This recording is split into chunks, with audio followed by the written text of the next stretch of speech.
السلام عليكم ورحمة الله تعالى وبركاته. إن الحمد لله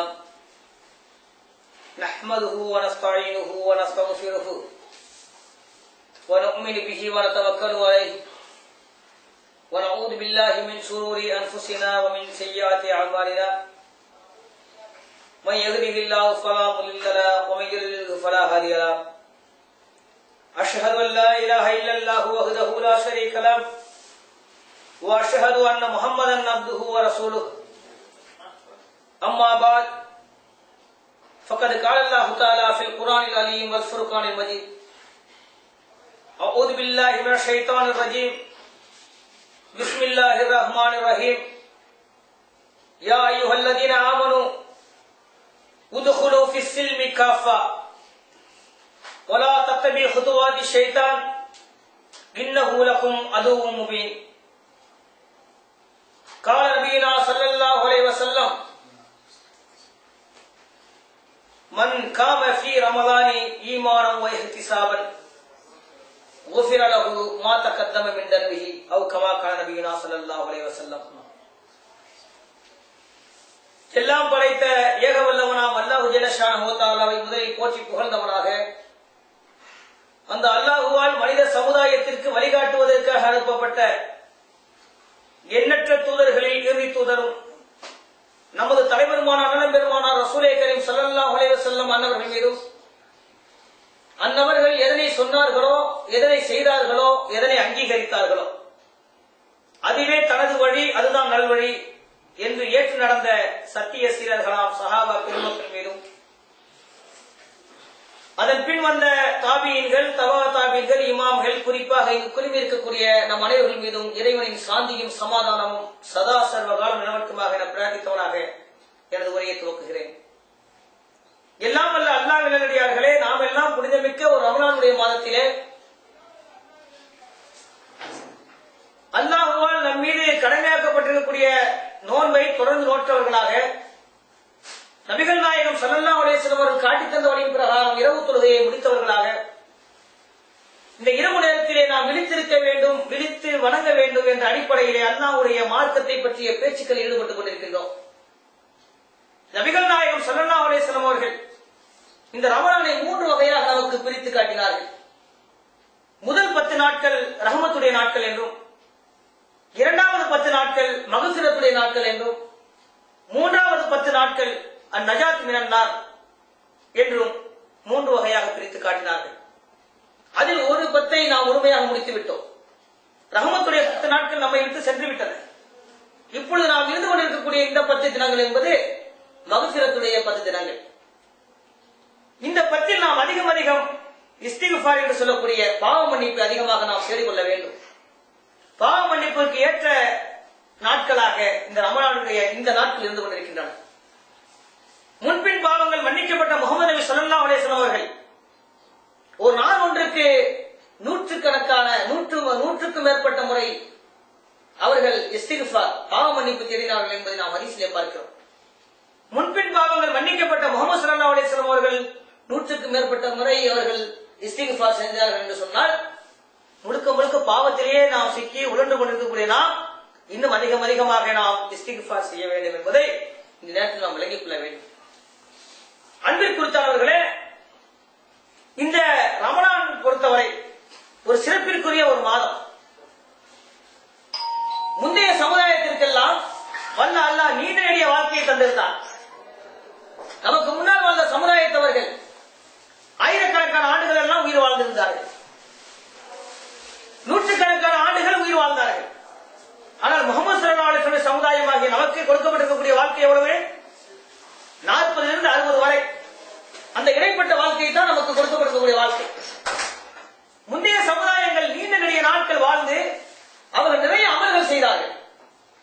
ஆனால் குறைவாக வாழ்க்கை கொடுக்கப்பட்ட நாம் அவர்கள் அளவுக்கு போட்டி போட்டு அமல்கள் செய்ய வேண்டுமா இல்லையா? அப்படி எப்படி செய்வது? குறைந்த வாழ் நாட்களிலே நிறைந்த அமல்களை நாம் செய்வது எப்படி சாத்தியமா? சாத்தியம் இல்லை. ஆகவே வல்ல அல்லாஹ் என்ன செய்கிறான்? ஒரு சில நாட்களை, சில மாதங்களை சிறப்பிற்குரியதாக ஆக்கி அதில் நாம் செய்யக்கூடிய அமல்களுக்கு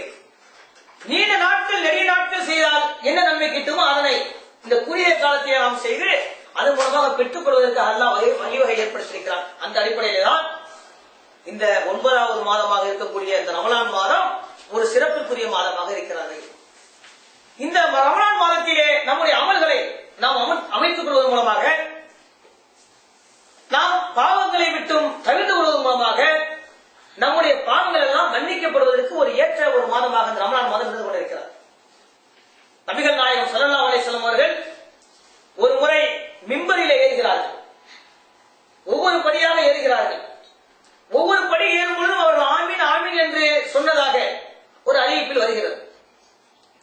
சஹாபாக்கள், யா ரசூலுல்லாஹ், என்ன இதுவரை நாங்கள் கேட்காத ஒன்றை உங்களிடமிருந்து கேட்கிறோமே, மிம்பரில் ஏறும் பொழுது ஒவ்வொரு முறையும் நீங்கள் ஆமீன் ஆமீன் என்று 3 முறை ஆமீன் என்று சொன்னீர்களே, என்ன என்று கேட்கும் பொழுது நபிகள் நாயகம் ஸல்லல்லாஹு அலைஹி வஸல்லம் சொன்னார்கள், என்னிடம் ஜிப்ரீல் வந்தார். ஜிப்ரீல் அலைஹிஸ்ஸலாம் வந்து, யார் உன் மீது ஒரு முறை ஸலவாத் சொல்லி உன் பெயர் சொல்லப்பட்டு ஸலவாத் சொல்லவில்லையோ அவர் அல்லாஹ்வுடைய அருளை விட்டு தூரமாகட்டும் என்று சொன்னார். நான் ஆமீன் என்றேன். அதுபோல பெற்றோர்கள் இருவரை அல்லது ஒருவரையோ முதிய வயதில் அடைந்து அவர்களுக்கு பணிவிடை செய்வதன் மூலமாக யாருடைய பாவங்கள் மன்னிக்கப்படவில்லையோ அவர் அல்லாஹ்வுடைய அருளை விட்டு தூரமாகட்டும் என்று சொன்னார். நான் ஆமீன் என்றேன். அதுபோல் ரமலான் மாதத்தை எவராவது அடைந்து அதன் மூலமாக அவருடைய பாவங்கள் எல்லாம் மன்னிக்கப்படாமல் யார் மன்னிக்கப்படவில்லையோ, அதாவது ரமலான் மாதத்தை அடைந்தும் எவருடைய பாவங்கள் மன்னிக்கப்படவில்லையோ அவர் அல்லாஹ்வுடைய அருளை விட்டு தூரமாகட்டும் என்று இந்த ஜிப்ரீல் சொன்னார். நான் ஆமீன் என்றேன் என்பதாக நபிகள் நாயகம் ஸல்லல்லாஹு அலைஹி வஸல்லம் சொன்னார்கள். என்ன விளங்குகிறது? ரமலான் மாதத்தை நாம் அடைந்திருந்தோம் என்று சொன்னால் இந்த அடைந்திருக்கிறோம். இந்த ரமலான் மாதத்தில் நாம் செய்யக்கூடிய அமல்களின் மூலமாக நாம் நன்மைகளை அதிகம் அதிகம் பெற்றுக் கொள்ள வேண்டும். நம்முடைய பாவங்கள் எல்லாம் மன்னிக்கப்பட வேண்டும். அந்த அளவுக்கு நாம் நடந்து கொள்ள வேண்டும். அப்படி இல்லை என்றால் அல்லாஹ்வுடைய அருள் நமக்கு இல்லாமல் போகட்டும் என்பதாக ஜிப்ரீல் துஆ செய்ய நபிகள் நாயகம் ஸல்லல்லாஹு அலைஹி வஸல்லம் ஆமீன் சொன்னார்கள் என்ற செய்தியை பார்க்கும் பொழுது, அன்பிற்குரியவர்களே, நாம் எப்படி நடந்து கொள்ள வேண்டும் என்பதை விளங்குகிறது. கிட்டத்தட்ட ரமலானில் ஒரு பகுதியை கழித்து விட்டு மீதி பகுதியிலே இருந்து கொண்டிருக்கிறோம். இந்த நேரத்திலே நாம் நம்முடைய நோன்பை, நம்முடைய ரமலானுடைய அமல்களை எவ்வாறு அமைத்துக் கொண்டிருக்கிறோம் என்பதை சுய பரிசோதனை செய்து பார்க்க கடமைப்பட்டிருக்கிறோம். எந்த நோக்கத்திற்காக நமக்கு நோன்பு கடமையாக்கப்பட்டதோ அந்த நோக்கம் ஒரு பகுதியாவது நிறைவேறியிருக்கிறதா? நம்மிடம் மாற்றங்கள் நிகழ்ந்திருக்கிறதா?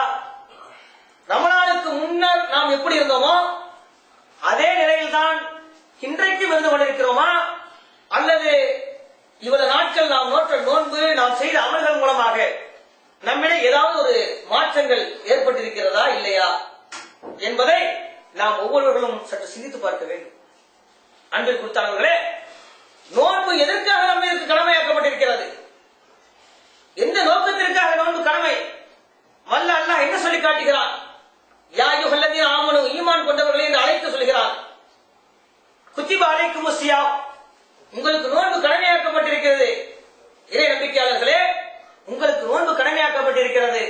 உங்களுக்கு முந்தைய சமுதாயத்திற்கெல்லாம் எப்படி கடமையாக்கப்பட்டிருந்ததோ அது போன்றே உங்கள் மீது நோன்பு கடமையாக்கப்பட்டிருக்கிறது. லஅல்லக்கும் தத்தக்கூன், நீங்கள் தக்வா உடையவர்களாக ஆக வேண்டுவதற்காக. இஸ்லாம் என்ன நோக்கத்தை சொல்கிறது? நோம்பின் மூலமாக தக்குவா வர வேண்டும். தக்குவா ஏற்பட்டிருக்கிறதா? தக்குவா என்றால் என்ன? இதைதான் விலகிக் கொள்ள வேண்டும். இதை பற்றி நிறைய பேசியிருப்பார்கள், நீங்கள் கேட்டிருப்பீர்கள், நிறைய படித்திருப்பீர்கள். தக்குவா என்று சொன்னால் இறைவனுடைய உணர்வு, இறை உணர்வு. இறைவன் இருக்கிறான், அவன் பார்த்துக் கொண்டிருக்கிறான், நம்மை உற்று நோக்கிக் கொண்டிருக்கிறான், நம்மை கண்காணித்துக் கொண்டிருக்கிறான். தனியாக இருந்தாலும் யாரும் நம்மை பார்க்காவிட்டாலும் அல்லாஹ் நம்மை பார்த்துக் கொண்டிருக்கிறான். பசி இருக்கிறது, தாகம் இருக்கிறது, அதை தனித்துக் கொள்ள உணவும் இருக்கிறது, நீரும் இருக்கிறது.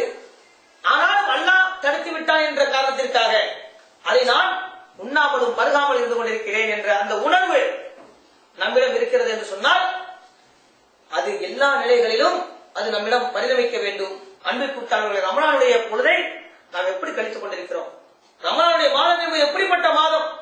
வல்ல அல்லாஹ் தனது திருமறை குர்ஆனிலே சொல்லி காட்டும் பொழுது ஷஹ்ரு ரமலான், இந்த ரமலானுடைய மாதம் என்பது உன்சில ஃபீஹில் குர்ஆன், இதில் தான் திருமறை குர்ஆன் முதல் இன்னாஸ், மனிதர்களுக்கு நேரான வழியை காட்டக்கூடியது. இன்றைக்கு மனிதர்கள் எப்படி வாழ்ந்து கொண்டிருக்கிறார்கள் சிந்தித்து பார்க்க வேண்டும். மனிதர்களுக்கு இன்னைக்கு வழிகாட்டியாக எது இருந்து கொண்டிருக்கிறது? திருமறை குர்ஆனை அல்லாஹ் சொல்லி காட்டுகிறான். ஆனா மனிதர்கள் இன்றைக்கு யாரை நேர் வழிகாட்டியாக எடுத்துக் கொண்டிருக்கிறார்கள்? அல்லாஹ்வுடைய வேதத்தை எடுத்துக் கொண்டிருக்கிறார்களா, அல்லது அவர்களுடைய மனோ இச்சையை எடுத்துக் கொண்டிருக்கிறார்களா, அல்லது வேறு யாரையாவது மாடலாக எடுத்துக் கொண்டிருக்கிறார்களா? பார்க்கிறோம். இன்றைக்கு சமுதாயத்தில் இளைஞர்கள் யாரை முன்மாதிரியாக, யாரை வழிகாட்டுதலாக எடுத்துக் கொண்டிருக்கிறார்கள்? சினிமா நடிகர்களை, விளையாட்டு வீரர்களை, அரசியல் தலைவர்களை இன்றைக்கு மாடலாக, ஒரு வழிகாட்டியாக இன்றைக்கு சமுதாயத்தில் பலர் எடுத்துக்கொண்டு வாழ்ந்து கொண்டிருக்கிறார்கள். சீரியலில் வரக்கூடியவர்களை மாடலாக, ஒரு முன்மாதிரியாக இன்றைக்கு எடுத்து வாழக்கூடிய பெண்களையும் பார்க்கிறோம். ஆனால் யாரை நாம் முன்மாதிரியாக எடுத்து வாழ வேண்டும், யாரை வழிகாட்டியாக எடுத்துக்கொண்டு வாழ வேண்டும் என்று இஸ்லாம் சொல்லும் பொழுது, லக்கது கான லக்கும் ஃபீ ரசூலுல்லாஹி உஸ்வத்துன் ஹஸனா, திருமறை குர்ஆன் அல்லாஹ் சொல்லி காட்டுகிறான். உங்களுக்கு அழகான ஒரு முன்மாதிரி அல்லாஹ்வுடைய தூதரிடத்தில் இருக்கிறது. அதுபோல முதல் லின்னாஸ், மனிதர்களுக்கு நேரான வழிகாட்டக்கூடியது இந்த திருமறை குர்ஆன். அந்த திருமறை குர்ஆன் முதலாக இறங்கிய மாதம் ரமலானுடைய மாதம். நபிகள் நாயகம் ஸல்லல்லாஹு அலைஹி வஸல்லம் வாழ்க்கையிலே 23 ஆண்டு காலம் வாழ்க்கையிலே சிறுக சிறுக அப்போதைக்கு அப்போது என்ன தேவையோ அதற்கு தக்கவாறு அல்லாஹ்விடமிருந்து இறக்கப்பட்ட அந்த திருமறை குர்ஆன் முதலாக எங்கே இறங்கியது, எப்படி இறங்கியது, இறங்கிய வசனம் எது, சமுதாயத்தில் எத்தனை பேர் தெரிந்து வைத்திருக்கிறோம்? அன்பில் குறித்தவர்களே, ரமலானுடைய ஒவ்வொரு இரவிலே அந்த திருமறை குர்ஆன் இறக்கி அருளப்பட்டது. நபிகள் நாயகம் ஸல்லல்லாஹு அலைஹி வஸல்லம் அவர்கள் மக்காவில் இருந்து சற்று தொலைவில் இருக்கக்கூடிய அந்த ஹிரா என்ற குகையிலே தனித்திருக்கும் பொழுது, அவர்கள் இறைவனுடைய தியானத்தில் இருக்கக்கூடிய நேரத்திலே அவர்களுக்கு இந்த திருமறை குர்ஆன் முதலாக இறக்கி அருளப்பட்டது. ஜிப்ரீல் மூலமாக நபிகள் நாயகம் ஸல்லல்லாஹு அலைஹி வஸல்லம் அவர்களுக்கு இந்த திருமறை குர்ஆன் இறக்கப்பட்டது. முதல் வசனம் என்ன? இக்ரா, ஓதுவீராக. ஆனால் அல்லாஹ் நோன்பு வைக்க சொன்னான் என்பதற்காக இன்னைக்கு நாம் நோன்பு வைத்துக் கொண்டிருக்கிறோம். அல்லாஹ் தொழ சொன்னான் என்பதற்காக தொழுது கொண்டிருக்கிறோம். ஆனால் அல்லாஹ் ஓத சொல்லி இருக்கிறான். எத்தனை பேர் குர்ஆனை ஓதி கொண்டிருக்கிறோம் ரமலானிலே என்பதை சற்று சிந்தித்து பார்க்க வேண்டும். இந்த சமுதாயத்துக்கு அல்லாஹ்வுடைய முதல் கட்டளை என்ன? ஒட்டுமொத்த மனித சமுதாயத்துக்கு அல்லாஹ்வுடைய கட்டளை, முதல் கட்டளை ஓதுவது. ஓதுவீராக. பிஸ்மி ரப்பிக்கல் லதீ ஹலக், படைத்த உங்களை இரட்சகனுடைய பெயரை கொண்டு ஓதுவீராக என்பதுதான் முதல் கட்டளை தூதருக்கு. சமுதாயத்துக்கு முதல் கட்டளை ஓதுவீராக என்பதுதான். ஆனால் இந்த ரமலானிலே நாம் திருமறை குர்ஆனை ஓதிக்கொண்டிருக்கிறோமா? ரமலானில் கிட்டத்தட்ட நாம் ஒரு 10-12 நாட்களை நாம் கழித்திருக்கிறோமே. எத்தனை பாகங்களை திருமறை குர்ஆனிலிருந்து எத்தனை வசனங்களை நாம் ஓதிக்கொண்டிருக்கின்றோம்? ஓதுவீராக என்பதுதானே முதல் கட்டளை. ஓதிக்கொண்டிருக்கிறோமா? எத்தனை பேர் ஓத கற்றுக்கொண்டிருக்கிறோம்? இன்றைக்கு எத்தனை பேருக்கு திருமறை குர்ஆன் ஓதுவதற்கு தெரியவில்லை, அரபியில் ஓதுவதற்கு. மற்றபடி அதனுடைய வசனங்களை இன்றைக்கு தமிழிலே படித்து தெரியக்கூடிய சூழ்நிலை இன்றைக்கு மக்கள் ஓரளவு விழிப்புணர்வு ஏற்பட்டிருக்கிறது. ஆனால் திருமறை குர்ஆனை அதனுடைய மூல மொழியிலே, அரபு மொழியிலே, எந்த மொழியிலே அல்லாஹ் அந்த தூதருக்கு இறக்கினாரோ அந்த மொழியிலே, அரபு மொழியிலே திருமறை குர்ஆனை ஓத தெரிந்தவர்கள் எத்தனை பேர் இருந்து கொண்டிருக்கிறோம்? நபிகள் நாயகம் ஸல்லல்லாஹு அலைஹி வஸல்லம் சொன்னார்கள், திருமறை குர்ஆனை ஓதுங்கள், ஓதுவதற்கு நன்மை இருக்கிறது. ஒவ்வொரு எழுத்துக்கும் 10 நன்மைகள் இருக்கின்றன. அலிஃப் லாம் மீம் என்பது ஒரு எழுத்து அல்ல. அலிஃப் என்பது ஒரு எழுத்து, லாம் என்பது ஒரு எழுத்து, மீம் என்பது ஒரு எழுத்து. ஒவ்வொரு எழுத்தையும் ஓதுவதற்கு 10 நன்மை என்று சொன்னார்களே, அந்த நன்மையை பெற்று தரத்தக்க வகையிலே நாம் திருமறை குர்ஆனை ஓதிக்கொண்டிருக்கிறோமா? இந்த மாதத்தில் ஓதவில்லை என்றால் எப்பொழுதுதான் ஓதப் போகிறோம்? திருமறை குர்ஆனை பற்றி அல்லாஹ் தனது திருமறை குர்ஆனிலே சொல்லி காட்டும் பொழுது, வலக்கத் யஸ்ஸர்னல் குர்ஆன லிذிக்ர் என்று சொல்லி காட்டுகிறார். இந்த திருமறை குர்ஆனை மிக நாம் எளிதாக ஆக்கியிருக்கிறோம் சிந்திப்பதற்காக. ஃபஹல் மின் முதக்கிர், சிந்திப்பவர் இல்லையா? அம் அலா குலுபிஹிம் அக்ஃபாலுஹா, அவருடைய இதயங்களில் பூட்டுக்களா போடப்பட்டிருக்கிறது சிந்திக்காமல் இருப்பதற்கு என்றெல்லாம் அல்லாஹ் கேட்கிறான். அன்பு குறித்தானவர்களே, இது திருமறை குர்ஆன் இறக்கி அருளப்பட்ட மாதம். இந்த ரமலானிலே ஒரு இரவிலே தான் அது இறக்கப்பட்டது. முபாரக்கான ஒரு இரவு என்று அல்லாஹ் சொல்லி காட்டுகிறான். லைலத்துல் கத்ர் என்று சொல்லக்கூடிய ஒரு இரவு கடைசி 10 நாட்கள் வரை இருக்கின்றன. அதில் ஒரு இரவு தான் நபிகள் நாயகம் ஸல்லல்லாஹு அலைஹி வஸல்லம் அவர்களுக்கு அல்லாஹ் அதனை அறிவித்தும் கொடுத்தான், எந்த இரவு என்பதை. அது சாதாரண இரவு அல்ல. ஹைரு மின் அல்ஃபி ஷஹர், 1000 மாதங்களை விட சிறந்த ஒரு இரவு. முன்பு சொன்னேன், குறைந்த ஆயுளில் கொடுக்கப்பட்டிருந்தாலும் ஒரு சில இரவுகளை, ஒரு சில தினங்களை அல்லாஹ் சிறப்பிற்குரியதாக ஆக்கி செய்யக்கூடிய செயல்பாடுகளுக்கு நீண்ட நாள் செய்தால் என்ன நன்மை கிடைக்குமோ அதனை அந்த ஒரு நாள் அல்லது ஒரு இரவிலே செய்தால் கிடைக்கும் என்று. அதுபோல இந்த 1000 மாதங்களை விட சிறந்த ஒரு இரவாக அந்த லைலத்துல் கத்ர் இருக்கிறது. அதில் நாம் அந்த இரவிலே நாம் விழித்திருந்து நாம் அமல் செய்தால் 1000 மாதங்கள் செய்தால் என்ன நன்மை கிடைக்குமோ அதே நன்மை அந்த ஒரு இரவிலே கிடைக்கும். அப்படிப்பட்ட ஒரு இரவு தான் நபிகள் நாயகம் ஸல்லல்லாஹு அலைஹி வஸல்லம் அவர்களுக்கு அல்லாஹ் அறிவித்துக் கொடுத்தார். அதை இந்த சமுதாயத்துக்கு அறிவித்துக் கொடுப்பதற்காக நபிகள் நாயகம் ஸல்லல்லாஹு அலைஹி வஸல்லம் வெளியே வருகிறார்கள்.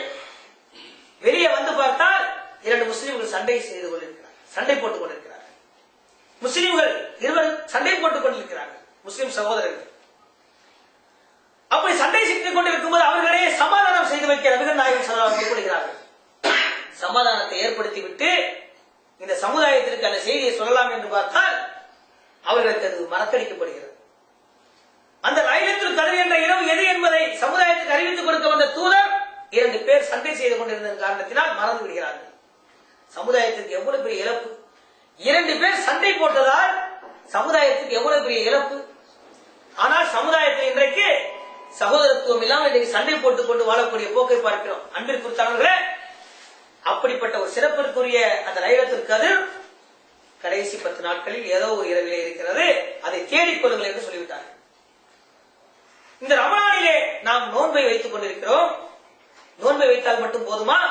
நோன்பை வைத்துக் கொண்டு கடமையான தொழுகையை கொள்ளாமல் தூங்கக்கூடிய எத்தனையோ சோழர்கள் இருக்கிறார்கள். நோன்பை தூங்கியே கழிக்கக்கூடிய போக்கை இன்றைக்கு பார்க்கிறோம். நோன்பின் கலைப்பு தெரியாமல் இருப்பதற்கு உறக்கம். இதுவா வணக்கம்? இதற்காக நோன்பு கடமையாக்கப்பட்டிருக்கிறது. தொழுகையை மறக்கடித்து விட்டு நோன்பை வைப்பது இது நோன்பாக இருக்குமா? வெறுமனே பட்டினி கிடப்பதாலோ தாகித்து இருப்பதோ அல்லாஹ்வுக்கு எந்த தேவையும் கிடையாது. அல்லாஹ் எந்தவித தேவையும் இல்லாதவன். நாம் நோன்பு வைக்கிறோம் என்று சொன்னால் அந்த நோன்பு நம்மிடம் சில பயிற்சிகளை ஏற்படுத்தி காட்ட வேண்டும். என்ன பயிற்சி? இன்றைக்கு மனித தன்மையை விட்டுவிட்டு மிருகத்தன்மைக்கு சென்று கொண்டிருக்கிறார். எத்தனையோ மனிதர்கள் இன்றைக்கு மனித தன்மையை விட்டுவிட்டு மிருகத்தன்மைக்கெல்லாம் சென்று கொண்டிருக்கிறார்கள். உருவம் வேண்டுமானால் மனித உருவத்தில் இருக்கலாம்.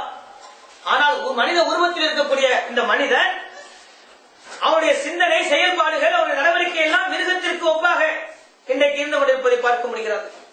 மிருக உணர்வை அவனிடமிருந்து அளித்து மனித மாண்புகளை வளர்ப்பதற்குத்தான் இந்த புனித நோன்பு நம்மிடம் ஒரு பயிற்சி ஏற்படுத்துகிறது. அன்பார்ந்தவர்களே, அன்பிற்குரியவர்களே, இன்றைக்கு உலகத்தில் பல பிரச்சனைகள், இன்றைக்கு உலகத்தில் எல்லா பிரச்சனைகளுக்கும் மூல காரணமாக பாலியல் உணர்வு இருந்து கொண்டிருக்கிறது.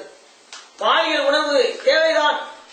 பாலியல் உணர்வு இல்லாமல் உலகம் வளர்ச்சி அடையாது. உலகம் இன்றைக்கு உயிரினங்கள் பல்கி பெறுவதற்கெல்லாம் பாலியல் உணர்வு தேவைதான். ஆனால் அந்த பாலியல் உணர்வும் முறைப்படுத்தப்பட வேண்டும். அதை இஸ்லாம் சொல்கிறது. நபிகள் நாயகம் ஸல்லல்லாஹு அலைஹி வஸல்லம் சொன்னார்கள், உடல் வேட்கை அடைந்தால், உங்களுக்கு உணர்ச்சி மேலிட்டால், பசித்தால் எப்படி உணவு அருந்துகிறோமோ, தாகித்தால் எப்படி நீர் அருந்துகிறோமோ, உடல் வேட்கை அடையும் பொழுது, இச்சை தூண்டப்படும் பொழுது அந்த இச்சையை முறையாக தீர்த்துக் கொள்ள வேண்டும். அதற்கு என்ன வழி? திருமணம். நபிகள் நாயகம் ஸல்லல்லாஹு அலைஹி வஸல்லம், மனிஸ்ததா பாஅத ஃபல்யதஸவ்வஜ். உங்களில் ஒருவருக்கு ஆசை ஏற்பட்டு விட்டால், அந்த வயசு வந்து விட்டால் அவர் திருமணம் செய்து கொள்ளட்டும்.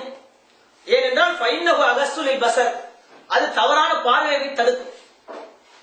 வஹ்ஸனுல் ஃபர்ஜ், மர்மஸ், அதாவது கற்பை அது காக்கும்.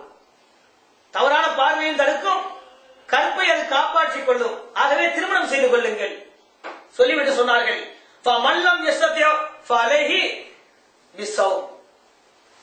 அந்த திருமணம் செய்து கொள்ள உங்களுக்கு சக்தி இல்லை என்று சொன்னால் அவர் என்ன செய்ய வேண்டும்? நோன்பு நோற்றுக் கொள்ள வேண்டும். ஃபைன்னஹு லஹு விஜா. நோன்பு என்பது இச்சையை கட்டுப்படுத்தும் என்பதாக சொன்னார்கள். ஒரு இச்சையை தூண்டப்படும் பொழுது அதை கட்டுப்படுத்திக் கொள்ள நோன்பு ஒரு கேடயமாக அமைகிறது. நபிகள் நாயகம் ஸல்லல்லாஹு அலைஹி வஸல்லம் சொன்னார்கள், அஸ்ஸியாமு ஜுன்னா. நோன்பு என்பது பாவங்களை தடுக்கக்கூடிய கேடயமாக இருக்கிறது சொன்னார்கள். ஃபலா யர்ஃபுஸ் வலா யஜுல். ஆகவே நோன்பு வைத்துக் கொண்டு எவரும் கெட்ட பேச்சுக்கள் பேச வேண்டாம், முட்டாள்தனமாக நடக்க வேண்டாம் என்று சொன்னார்கள். நோன்பு இப்படிப்பட்ட பயிற்சிகளை நம்மிடம் கொண்டு வர வேண்டும். நீங்கள் நோன்பு நோட்டுக் கொண்டிருக்கும் பொழுது உங்களிடம் யாராவது முட்டாள்தனமாக நடந்து கொள்ள முற்பட்டால், சண்டைக்கு வந்தால், நான் நோன்பாளி என்று ஒதுங்கிக் கொள்ள வேண்டும் என்பது நபிகள் நாயகம் ஸல்லல்லாஹு அலைஹி வஸல்லம் உடைய வழி காட்டுதல், வழிமுறை.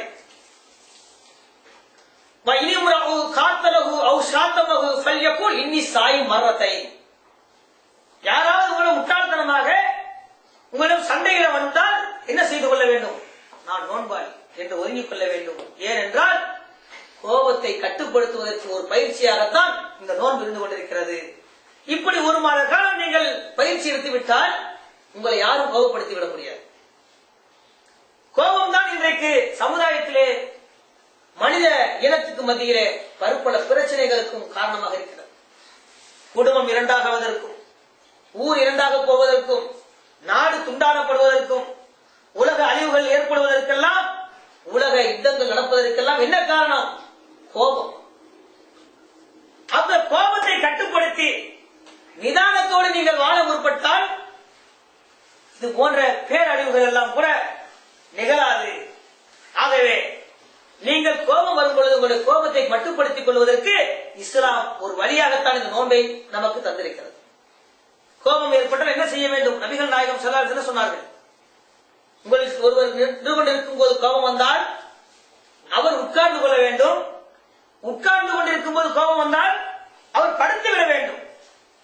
கோபத்தை கட்டுப்படுத்துவதற்கு நபிகள் நாயகம் ஸல்லல்லாஹு அலைஹி வஸல்லம் சொன்ன வழிமுறை. நபிகள் நாயகம் ஸல்லல்லாஹு அலைஹி வஸல்லம் வழிமுறையை பின்பற்றுகிறோம் என்று சொல்லக்கூடியவர்கள் இந்த நடைமுறையை பின்பற்றுகிறார்களா? நின்று கொண்டிருக்கும் போது கோபம் வந்து உட்கார்ந்து கொள்கிறார்களா? உட்கார்ந்து கொண்டிருக்கும் போது கோபம் வந்தால் படுத்துக் கொள்கிறார்களா? படுத்துக் கொண்டிருக்கும் போது கோபம் வந்தால் உடனே எழுந்திருக்கிறார்கள். தலைக்கீழாக இன்றைக்கு நபி வழி பின்பற்றப்படுவதை பார்க்க முடிகிறது. அன்பிற்கு குறித்தாளர்களே, நபிகள் நாயகம் ஸல்லல்லாஹு அலைஹி வஸல்லம் சொன்னார்கள், உங்களில் ஒருவருக்கு கோபம் வந்தால் என்ன செய்ய வேண்டும்? ஒழு செய்து கொள்ளட்டும். அவர் ஒழு செய்து கொள்ளட்டும். ஏன்? கோபம் என்பது ஷைத்தானுடைய தன்மை. ஏனென்றால் ஷைத்தான் நெருப்பால் படைக்கப்பட்டவன். அவன் எப்பொழுதும் சூடாக்கி விடுவான். சூடாகுவது தானே கோபம் கிளறுகிறது.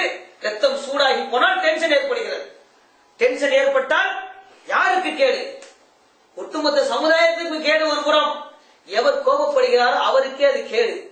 ஆகவே தான் சொன்னார்கள், வீரன் என்பவன் மல்யுத்த வீரனை வீழ்த்துபவன் வீரன் அல்ல. எவன் கோபம் வரும் வேளையில் தன் கோபத்தை கட்டுப்படுத்துகிறானோ அவன் தான் வீரன் என்று நபிகள் நாயகம் ஸல்லல்லாஹு அலைஹி வஸல்லம் சொன்னார்கள்.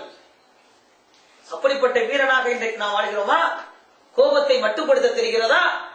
கோபம் வந்தால் ஒழு செய்ய சொன்னார்கள். ஏன்? நெருப்பை தண்ணீர் தான் அணைக்கும். காரண காரியத்தில் சொன்னார்கள். ஷைத்தானுடைய தன்மை கோபம் என்பதை, ஷைத்தான் நெருப்பால் படைக்கப்பட்டவன். அந்த நெருப்பின் காரணத்தினால் தான் உங்களுக்கு உஷ்ணம் ஏற்பட்டு கோபப்படுகிறீர்கள். ஒழு செய்து கொண்டால் உங்களுடைய கோபம் தனியும். ஏனென்றால் நெருப்பை தண்ணீர் தான் அணைக்கும் என்றார்கள். இப்படிப்பட்ட பக்குவத்தை ஏற்படுத்துவதற்கு தான் இந்த நோன்பு. ஏதோ பசியாக பட்டினியாக கிடப்பதால் அல்லாவுக்கு என்ன தேவையில்லை. அல்லாவுடைய கசானா உணவு பற்றாக்குறையா? அதனால் ஒரு மாதம் நீங்கள் எல்லாம் பசித்திருந்தால் அல்லாவுடைய கஜானா நிரம்பி விடுமா? இன்னும் சொல்ல போனால் சாதாரண நாட்களில் உண்ணுவதை விட உயர்தரமான உணவுகளை அதிகம் இப்பொழுதுதான் உண்டு கொண்டிருக்கிறோம். சாதாரண நாட்களில் உண்ணுவதை விட அதிகமாக உண்ணுகிறோம். நேரத்தை தான் மாற்றிக் கொள்கிறோம் இல்லையா? சாதாரண நாட்களில் வெஜிடேரியன் சாப்பிடக்கூடியவர்கள் அதிகமாக நான்வெஜ்ஜை சாப்பிடக்கூடிய காலமாக இது இருக்கிறது. அதிகமாக கனி வர்க்கங்களையும் காய்கறிகளையும் அதிகமாக உண்ணுகிறோம், பருகுகிறோம். நம்முடைய நோக்கம், இந்த நோன்புடைய நோக்கம் என்ன? பசித்திருப்பதோ தாகித்திருப்பதோ அல்ல. தக்குவா என்று சொல்லக்கூடிய அந்த இறை உணர்வு உங்களிடம் ஏற்பட வேண்டும் என்பதுதான் இஸ்லாம் சொல்கிறது. அல்லாஹ் ஜல்ல ஷானஹு வ தஆலா தனது திருமறை குர்ஆனிலே சொல்லி காட்டுகிறான், யா அய்யுஹல்லதீன ஆமனூ, நீங்கள் ஈமான் கொண்டவர்களே, உதுஹுலு ஃபிஸ்ஸில்மி காஃபா, இஸ்லாத்தில் நீங்கள் முழுமையாக நுழைந்து விடுங்கள். அரை குறையே இல்லை. இன்னைக்கு இஸ்லாத்தில் எப்படி இருந்துருக்கிறோம்? நம்ம முழுமையாக நுழைஞ்சிருக்கோமா? அப்படின்னா சிலதை எடுத்துக்கொண்டு சிலதை எடுத்துக்கொள்ளாமல், ஆற்றில் ஒரு கால் சேற்றில் ஒரு கால் போல எது நமக்கு போதுவாக இருக்கிறதோ அதில் இஸ்லாத்தை எடுத்துக்கொள்கிறோம். எது கொஞ்சம் பாரதூரமாக தெரிகிறதோ அதை விட்டு விடுகிறோம். இது முனாஃபிகளுடைய தன்மை என்று அல்லாஹ் தனது திருமறை குர்ஆனில் சொல்லி காட்டுகிறான். தனக்கு சாதகமானதை எடுத்துக்கொள்வார்கள், பாதகமானதை விட்டு விடுவார்கள். இது நயவஞ்சகர்களுடைய தன்மை என்று சொல்லி காட்டுகிறான். நாம் முஸ்லீம் என்று சொல்கிறோம். முஸ்லீம் யார்? யார் முஸ்லீம்? அல்லாஹ் இந்த மார்க்கத்தை அங்கீகரிக்கப்பட்ட மார்க்கமாக ஏற்றுக்கொள்கிறான். உலகத்தில் இன்றைக்கு எத்தனை சித்தாந்தங்கள் மனிதர்களால் உருவாக்கப்பட்டிருக்கின்றன. அவன் ஒரு மார்க்கத்தை வச்சு இன்னைக்கு பின்பற்றிட்டு இருக்கிறான். ஆனா அந்த மார்க்கத்தில் எது சிறந்த மார்க்கம்? இன்ன தீன இந்தல்லாஹில் இஸ்லாம். திருமறை குர்ஆன் சொல்லி காட்டுகிறது, அல்லாஹ்விடத்தில் ஒப்புக்கொள்ளப்பட்ட மார்க்கம் இஸ்லாம் தான். அந்த இஸ்லாத்துல நாம இன்னைக்கு இருக்கிறோம்னா அது அல்லாஹ் நமக்கு செய்திருக்கக்கூடிய மாபெரும் நியாமத், அருள். ஆனா அந்த அருளை நம்ம எப்படி பயன்படுத்திட்டு இருக்கிறோம்? நாம இன்னைக்கு இஸ்லாத்தில் இருக்கிறோம்னு சொன்னா உண்மை விளங்கியா இருக்கிறோம். ஏதோ முஸ்லிமான தாய்க்கும் தகப்பனுக்கும் பிறந்து விட்டுதான் முஸ்லீமா இருக்கும். அதே வேற ஏதாவது தாய் தந்தைக்கு பிறந்தது அப்படித்தான் இருந்திருக்கும். ஆனா இன்றைக்கு இஸ்லாத்தை நோக்கி இன்னைக்கு கூட்டம் கூட்டமாக மக்கள் நுழைந்து கொண்டிருக்கிறார்கள். விளங்கி ஏற்றுக்கொண்டு இதுதான் சரியான மார்க்கம் என்பதை புரிந்து கொண்டு தேர்ந்தெடுத்து இன்றைக்கு இந்த மார்க்கத்தில் நுழையக்கூடிய மக்களை பார்க்கிறோம். செய்திகள்ல பார்க்கிறோம். பெரிய பெரிய விளையாட்டு வீரர்கள் இன்னைக்கு இஸ்லாத்தை நோக்கி வர்றாங்க. பெரிய பெரிய பாடகர்கள் எல்லாம் இன்னைக்கு இஸ்லாத்தை நோக்கி வர்றாங்க. தனிநபரா வராங்க, குடும்பமா வராங்க, கிராமமா வருது இஸ்லாத்தை நோக்கி. நாம என்ன செஞ்சோம்? நாம ஒண்ணு செய்யல. அல்லாஹ் அவனுடைய மார்க்கத்தை வளர்த்துக் கொண்டிருக்கிறான். ஒரு பக்கத்துக்கு இஸ்லாத்துக்கு எதிரான அதை அழிப்பதற்கு, அதை இல்லாமல் ஆக்குவதற்கு உலகளாவிய அளவில் பெரிய சதிகள் நடந்து கொண்டிருக்கிறது. ஒரு பக்கம் அல்லாஹ் வளர்த்துக்கிட்டே இருக்கிறான். அல்லாஹ்வுடைய அந்த நூலை வாயினால், வெறும் வாயினால் ஊதி அணைத்து விட முடியாது என்கிறான். அதை வளர்த்துக்கிட்டு இருக்கிறான். ஆனா நாம இன்னைக்கு அந்த இஸ்லாமத்துல இருந்துகிட்டு நம்முடைய அந்த பெருமை அருமைகளை, இஸ்லாமிய அந்த மாண்புகளை விளங்காமல் வாழ்ந்து கொண்டிருக்கிறோம். அதனால்தான் அல்லாஹ் திருமறை குர்ஆன்ல சொல்லி காட்டுறான், நீங்கள் முழுமையாக நுழைந்து விடுங்கள். உதுஹுலு ஃபி ஸில்மி காஃபா, முழுமையாக நுழைந்து விடுங்கள். வலா தத்தபி ஹுத்துவாத்தி ஷைத்தான், ஷைத்தானுடைய அடிச்சுவல்களை பின்பற்றாதீர்கள். இன்னஹு லக்கும் அதுவுன் முபீன், ஏனென்றால் நிச்சயமாக ஷைத்தான் உங்களுக்கு பகிரங்கமான எதிரியாக இருக்கிறான். நீங்க நிறைய அமல்கள் செய்து நீங்கள் அல்லாஹ்வின் பக்கம் நீங்கள் நெருங்குவதை ஷைத்தான் விரும்ப மாட்டான். ஆகவே ஷைத்தான் பல வகைகளிலும் உங்களை வழிகெடுப்பதற்கு தயாராக இருந்து கொண்டிருக்கிறான். நீங்க அந்த மாதிரியான வழிகள்ல போயிடக்கூடாது அல்லாஹ் எச்சரிக்கிறான். அன்பிற்குரியவர்களே, அல்லாஹ் நமக்கு 3 வகையான வாழ்க்கையை கொடுத்திருக்கிறான். ஒண்ணு, இந்த உலகத்தில் வாழ்ந்திருக்கக்கூடிய இந்த உலக வாழ்க்கை, துன்யாவுடைய வாழ்க்கை. இன்னொரு வாழ்க்கை இருக்குது. என்னது? நாம இறந்து போன பிறகு சந்திக்கக்கூடிய கபூர் வாழ்க்கை, மன்னரை வாழ்க்கை. அதுக்கு அடுத்து இன்னொரு வாழ்க்கை இருக்குது, ஆகிரத்துடைய மறுமை வாழ்க்கை. அழியாத நித்தியமாக இருக்கக்கூடிய நிரந்தரமான ஒரு வாழ்க்கை இருக்கிறது. இந்த உலக வாழ்க்கையை அல்லாஹ் எதுக்கு கொடுத்திருக்கிறான்? இந்த துன்யா என்பது நமக்கு தேவை, நாம் வாழ்வதற்கு தேவை. தேவைக்கு தக்கவாறு இதை பயன்படுத்திக் கொள்ள வேண்டும். இந்த திருமறை குர்ஆன்ல அல்லாஹ் இந்த துன்யாவை பத்தி சொல்லும் போது என்ன சொல்றான்? துன்யா ஜீனத்துல் ஹயாத், அதாவது துன்யா, அந்த துன்யா என்பது உங்களுக்கு ஒரு அலங்காரம், அலங்கார பொருள். பார்க்கிறதுக்கு அழகா இருக்கும், அதுக்காக மூழ்கிறாதீங்க. இந்த உலகம் என்பது தேவையா இல்லையா? தேவை. எந்த அளவு தேவையோ அந்த அளவு பயன்படுத்திக்கணும். அதுக்காக இதையே மூழ்கிவிடக் கூடாது. நபிகள் நாயகம் ஸல்லல்லாஹு அலைஹி வஸல்லம் சொன்னார்கள், அத்துன்யா மஸ்ரஅத்துல் லில் ஆகிரா, இந்த துன்யா என்பது மறுமைக்கான இலை நிலம். விளை நிலம் மஸ்ரஅன்னா தெரியுதா? தோட்டம், துறவு. பயிரிட்டு அதை விளைச்சலை ஏற்படுத்துவதற்கான இடம். துன்யா என்பது மறுமைக்காக நாம் தயார் செய்து கொள்ளக்கூடிய இடமாகத்தான் இதை வைத்துக் கொள்ள வேண்டுமே தவிர இதிலேயே நாம் நிரந்தரமா இருந்துருவோம் என்பதையாக நாம் நினைத்துக் கொள்ளக் கூடாது. இந்த துன்யாவுடைய வாழ்க்கையில நாம் எப்படி வாழணும்? நபிகள் நாயகம் ஸல்லல்லாஹு அலைஹி வஸல்லம் சொன்னார்கள், இந்த துன்யா என்பது எலும்பு துண்டுக்கு சமமாக சொன்னார்கள். கரியுடைய எலும்பு துண்டு இருக்குல்ல, அதற்கு நிகராக சொன்னார்கள். சொல்லிவிட்டு யார் துன்யாவை மட்டுமே தேடுகிறானோ அவன் நாய்க்கு சமம் என்று சொன்னார்கள். துன்யாவை தேடணும், இஸ்லாம் அவனுக்கு சொல்லிக் கொடுக்குது. அளவோட, அளவுக்கு மீறி நம்ம அதிகமா தேடணும்னா நம்ம நாய்க்கு சமமா போயிடுவோம். திருமறை குர்ஆன் நமக்கு எப்படி துஆ செய்ய கத்துக் கொடுக்குது? ரப்பனா ஆத்தினா ஃபித் துன்யா ஹஸனா வ ஃபில் ஆகிரதி ஹஸனா வ கினா அஸாபன்னார். இந்த துன்யாவுடைய நன்மையை தா யா அல்லாஹ், மறுமையிலே நன்மையை தா. ரெண்டையும் அல்லாஹ்ட்ட கேட்கணும். துன்யாவையும் கேட்கணும், ஆகிரத்தையும் கேட்கணும். ஆனா துன்யாவே சதம் என்று ஆகிரத்தை மறந்துவிட்டு நம்ம மறுமைக்காக இந்த உலகத்தை இழக்க துணியுமே தவிர இந்த உலகத்துக்காக மறுமையை விட்டுடக்கூடாது. எது லாபம் தரக்கூடிய வியாபாரம் அல்லாஹ் திருமறை குர்ஆன்ல சொல்லி காட்டுறானா இல்லையா? எவர் மறுமைக்காக இந்த உலகத்தை விற்று விட்டாரோ அது லாபம் தரக்கூடிய வியாபாரம். அதே நேரத்தில் இந்த உலகத்திற்காக எவன் மறுமையை விற்று விட்டானோ அது நஷ்டம் விளைந்த வியாபாரம். நாம் இந்த துனியாவுக்காக இன்னைக்கு ஆகிரத்தை விட்டுட்டு நிக்கிறோமா இல்லையா? அதுதான் தப்பு. ஆக இந்த துனியாங்கிற வாழ்க்கையை நம்ம முறையா பயன்படுத்திக்கணும். அந்த துனியா என்ற வாழ்க்கை அல்லாஹ் நமக்கு கொடுத்திருக்கக்கூடிய அமானிதம். நாளை மறுமையில் அல்லாஹ்விடம் நாம் பதில் சொல்ல வேண்டும். அல்லாஹ் கேட்பான், துனியாவில் உனக்கு ஒரு வாழ்க்கையை கொடுத்தனே, அந்த வாழ்க்கையை நீ எப்படி பயன்படுத்தினாய்? உனது இளமையை எவ்வாறு பயன்படுத்தினாய்? உனது பொருளாதாரத்தை நீ எப்படி பயன்படுத்தினாய்?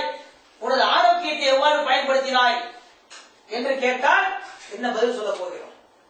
அல்லாஹ்வுடைய அந்த மறுமையில எந்த அடியானும் அல்லாஹ்வுடைய கேள்விக்கு பதில் சொல்லாமல் அவருடைய கால்கள் நகராது என்பதாக நபிகள் நாயகம் சொன்னார்கள். நாளை மறுமையில் அல்லாஹ் கேட்கும் போது பதில் சொல்லியே ஆகணும்.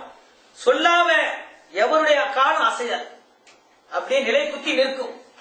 அப்ப அல்லாஹ்வுடைய அந்த கேள்விக்கு பதில் சொல்ல நாம என்ன செஞ்சிருக்கோம், இதைத்தான் நம்ம சிந்திச்சு பார்க்கணும்.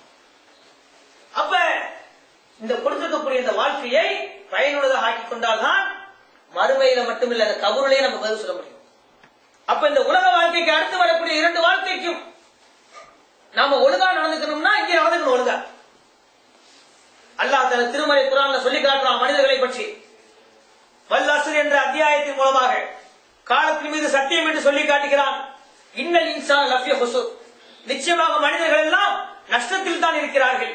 இல்லல்லதீன ஆமனு வ அமிலுஸ் ஸாலிஹாத். இதெல்லாம் அதிகமா நம்ம கேட்டுதான் இருக்கோம். எல்லாம் நிறைய பேர் சொல்லி இருக்கிறாங்க, கேட்டிருக்கிறோம். கேட்காத ஒண்ணு இங்க புதுசா சொல்றதுக்கு வரல. மனிதன் மறதியாக படைக்கப்பட்டிருப்பதால் நினைவுபடுத்திக் கொள்வதற்கு தான் எடுத்துக்காட்டு. எவன் ஈமான் கொண்டு காரியங்களை செய்கிறானோ, எவன் அல்லாஹ்வுடைய மார்க்கத்தை எடுத்து பிறருக்கு வசியத் செய்கிறானோ, ஹக்கை எடுத்து போதிக்கிறானோ அவனை தவிர, எவன் பொறுமையை மேற்கொள்கிறானோ அவனை தவிர மற்ற எல்லோரும் நஷ்டத்தில் இருக்கிறார்கள். அன்பு கொடுத்தவர்களே, அல்லாஹ் நமக்கு 3 வகையான கடமையை வச்சிருக்கிறான். இந்த 3 வகையான கடமையும் நம்ம கரெக்டா செய்யணும். இந்த கடமையை நம்ம கரெக்டா நிறைவேற்றணும். இல்லைன்னா அல்லாஹ்ட்ட பதில் சொல்லணும். அதுக்கு பதில் சொல்லாம நம்ம சொர்க்கம் போக முடியாது. நம்ம இன்னைக்கு எதுக்கு இவ்வளவு கஷ்டப்படுறோம்? நம் நாட்டை விட்டு, நம்முடைய மனைவி மக்களை விட்டு, நம்முடைய உற்றார் உறவினர்களை விட்டு, நண்பர்களை விட்டு, பிறந்த மண்ணை எல்லாம் விட்டு இங்க வந்து நம்ம எதுக்கு உட்கார்ந்து இருக்கிறோம்? சம்பாதிக்கிறது. இந்த உலகத்துக்காக சம்பாதிக்கிறதுக்கு இங்க வந்திருக்கிறோம். பொருள் தேடுவதற்கு வந்திருக்கிறோம். பொருளை தேடினால் மட்டும் போதுமா? அல்லாஹ்வுடைய அருளை தேட வேண்டுமா இல்லையா? அல்லாஹ்வுடைய அருளை தேடுவதற்கு ஏற்ற ஒரு மாதம் நம்மிடம் வந்திருக்கிறது. நம்பலாம். நம்ம சம்பாதிக்கிறது யாருக்காக? நம்முடைய குடும்பத்திற்காக. ஆனா நமக்காக என்ன சம்பாதிச்சு வச்சிருக்கிறோம்? எது சம்பாத்தியம்? நமக்கான உண்மையான சம்பாத்தியம் எது? இங்க காசு பணத்தை சம்பாதிக்கிறோம், அதான் நமக்கு கூட நாளைக்கு வரப்போகுது. நபிகள் நாயகம் ஸல்லல்லாஹு அலைஹி வஸல்லம் சொன்னார்கள். என்ன சொன்னார்கள்? எல்லாம் எனது எனது செல்வம் எனது செல்வம் என்று ஆதமுடைய மகன் சொல்லிக் கொண்டிருக்கிறான். மாலி மாலி, எல்லாம் என் பொருள், சம்பாதிக்கிறது பூரா என்னட அப்படின்னு சொல்லிக்கிட்டு இருக்கிறான். எல்லாம் அவனுடையதான். சம்பாதிச்சு வைக்கிறதுலாம் நமக்கா?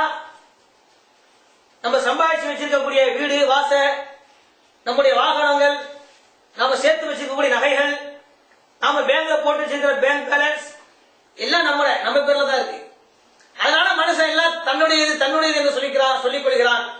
ஆனால் எல்லாம் அவனுடையதா? நபிகள் நாயகம் ஸல்லல்லாஹு அலைஹி சொன்னார்கள், இல்லை. எதையெல்லாம் உண்டு முடித்தானோ அதுதான் அவனுடையது. உண்ணாமல் வைத்திருப்பது அவனுடையது அல்ல. சேர்த்து வச்சிருக்கிறது எல்லாம் அவனுடையதா? உண்டு முடித்ததுதான் அவனுடையது. அதுபோல் எதை உடுத்தி கிழித்தானோ அதுதான் அவனுடையது. கிழிக்காம வச்சிருக்கிறது நாளைக்கு மூத்தா போன யாருக்காவது கொடுத்துருவாங்க. அப்ப உண்டு முடித்தது, உடுத்தி கிழித்தது, கொடுத்து முடித்தது. எதை பிறருக்காக தர்மமாக, சதக்காவாக, ஜக்காத்தாக, ஃபித்ராவாக எதையெல்லாம் கொடுத்து முடித்தோம் அதுதான் நமக்கு. சேர்த்து வச்சிருக்கிறதா நாளைக்கு மூத்தா போனோடனே வாரிசுகள் பங்கு போட்டுக்குவாங்க. ஆனா மனுஷன் நினைச்சிட்டு இருக்கான் எல்லாம் தனக்கு பேர்ல இருக்குறதுனால எல்லாம் தனக்குரிய நினைச்சிட்டு இருக்கலாம். அல்லாஹ்வுடைய மௌத் வந்துச்சுன்னா மௌத் வராம போயிடுமா? எப்ப மௌத் வரும்னு ஏதாவது டைம் இருக்குதா? ஏதாவது நமக்கு கேரண்டி இருக்குதா? பேசிட்டு இருக்கும் போது பேசி முடிச்சுட்டு எந்திரிச்சு போவாங்கிறது ஏதாவது உத்தரவாதம் இருக்குதா? குல்லு நஃப்ஸுன் ஸாயிகத்துல் மௌத். எல்லா ஆன்மாவும் மரணத்தை சுகித்தே தீரும், சுவைத்தே தீரும். கண்டிப்பா மௌத் இருக்கு. பிறந்தது எல்லாம் ஒரு நாள் இறந்து போயே தீர வேண்டும். அது என்னைக்கு எப்பொழுது தெரியாது. நம்முடைய இரணமும் மரணமும் எந்த இடத்தில் இருக்கிறது அந்த நேரத்தின் பக்கம் அல்லாஹ் ஒரு தேவை ஏற்படுத்துவான். போவோம். அந்த நேரம் முடிஞ்சிச்சுன்னா ஒரு நிமிடம் முந்தவோ ஒரு நிமிடம் பிந்தவோ செய்யாது. அந்த டைம் வந்துருச்சுன்னா முடிஞ்சு போச்சு. அப்ப இறந்து போன உடனே நம்ம சேர்த்து வச்சுட்டு போனது எல்லாம் பங்கு வைக்கப்படும். கொண்டுட்டு போய் குழியில போட்டு புதைச்சிட்டு வந்த உடனே அடுத்த வேலை என்ன? நம்ம வச்சுட்டு போனதெல்லாம் பங்கு வைக்கிறது தான் இல்லையா? ஆனால் நம் கூட கடைசி வரை இருப்பது எது? நபிகள் நாயகம் ஸல்லல்லாஹு அலைஹி சொன்னார்கள், ஒரு மனிதன் இறந்து விட்டால் அவனை கொண்டு போய் அடக்கம் செய்து விட்டு அந்த அடக்கம் செய்தவுடன் அவனுடைய சொந்த பந்தங்கள், அவனுடைய செல்வ நிலைகள், அவனுடைய அந்தஸ்துகள் எல்லாம் திரும்பி வந்துடும். அவன் கூட கடைசி வரை இருப்பது அவனுடைய அமல்கள். நல்ல அமல்களோ கெட்ட அமல்களோ எந்த அமலை செய்தாலும் அதுதான். அப்ப கடைசி வரை வருது எது? அவருடைய அமல்கள். அப்ப அந்த அமல்களில் நாம் செய்து நிறைய அமல்களை செய்து கொள்ள வேண்டும், நல்ல அமல்களை செய்து கொள்ள வேண்டும். ஒருவர் நபிகள் நாயகம் ஸல்லல்லாஹு அலைஹி வீட்டுல ஒரு ஆட்டை அறுத்து சதக்கா தர்மம் செய்தார்கள்.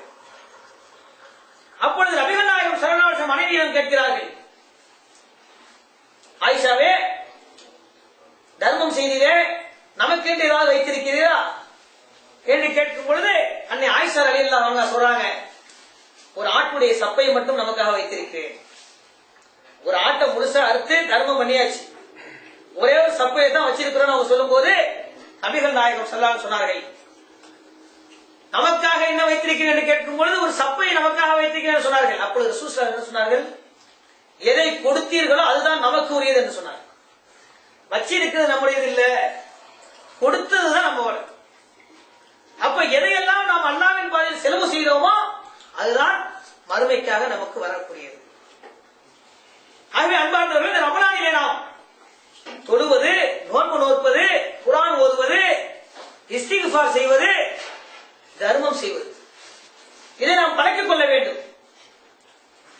ஏனென்றால் தர்மத்தின் மூலமாக நிறைய நன்மைகள் இருக்கின்றன. நபிகள் நாயகம் ஸல்லல்லாஹு அலைஹி வஸல்லம் அவர்கள் ரமலானில் அதிகமாக தர்மம் செய்யக்கூடியவர்களாகவும் தர்மத்தை ஆர்வம் ஊட்டக்கூடியவர்களாக இருந்தார்கள் என்ற செய்தியை ஹதீஸ்களிலே பார்க்கிறோம். யார் ரமலானில் இரவில் நின்று வணங்குகிறாரோ, நன்மை எதிர்பார்த்தும் ஈமானோடும் யார் நின்று வணங்குகிறாரோ அவருடைய முந்தைய பாவங்கள் எல்லாம் மன்னிக்கப்படுகின்றன என்று சொன்னார்கள். நாம் நின்று வணங்குகிறோமா? ரமலானில எங்கே நின்று வணங்குகிறோம்? நபிகள் நாயகம் ஸல்லல்லாஹு எந்த அளவுக்கு நின்று வணங்கினார்கள்? அன்னை ஆயிஷா ரலியல்லாஹு அன்ஹா சொல்றாங்க, நான் தூக்கத்திலிருந்து விழித்து பார்த்தால் நபிகள் நாயகம் ஸல்லல்லாஹு அலைஹி வஸல்லம் அவர்கள் நின்று தொழுது கொண்டிருப்பார்கள். அவருடைய கால்கள் எல்லாம் சுரந்து விடக்கூடிய அளவிற்கு, கால்கள் எல்லாம் வீங்கிவிடும், அந்த அளவுக்கு நின்று அவர்கள் வணங்குவார்கள். யார் ரசூலுல்லாஹ், நீங்கள் தான் முன்பின் பாவங்கள் எல்லாம் மன்னிக்கப்பட்டவராயிற்றே, அல்லாஹ் தான் உங்களுடைய பாவங்களை எல்லாம் மன்னிச்சுட்டதா சொல்றானே, அப்படி இருக்கும்போது ஏன் இந்த அளவு கால் வீங்குற அளவுக்கு நின்று வணங்குறீங்க அப்படின்னு அவங்க மனைவி கேட்கும் பொழுது ரசூல் ஸல்லல்லாஹு அலைஹி சொல்றாங்க, நான் நன்றியுள்ள அடியானாக இருக்க வேண்டாமா? அல்லாஹ் இந்த பாவங்களை எல்லாம் என்னை மன்னிச்சு சொர்க்கத்துக்கு சொந்தக்காரன் எனக்கு ஆக்கினத்துக்கு நான் நன்றி தெரிவிக்க வேண்டாமா? நன்றியுள்ள அடியானாக இருக்க வேண்டாமா என்று சொன்னார்களே.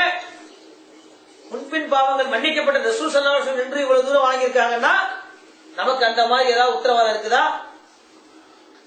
சொர்க்கத்துக்கு தான் போவங்கிறதுக்கு ஏதாவது நமக்கு ஒரு உத்தரவாதம் இருக்குதா? பாவங்கள் எல்லாம் மன்னிக்கப்பட்டுட்டோங்கிறதுக்காக ஏதாவது உத்தரவாதம் இருக்குதா?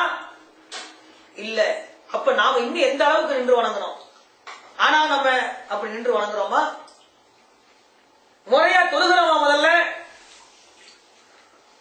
உபரியான வணக்கங்களை செய்வது ஒரு புறம், கடமையான வணக்கங்களையாவது ஒழுங்காக செய்கிறோமா?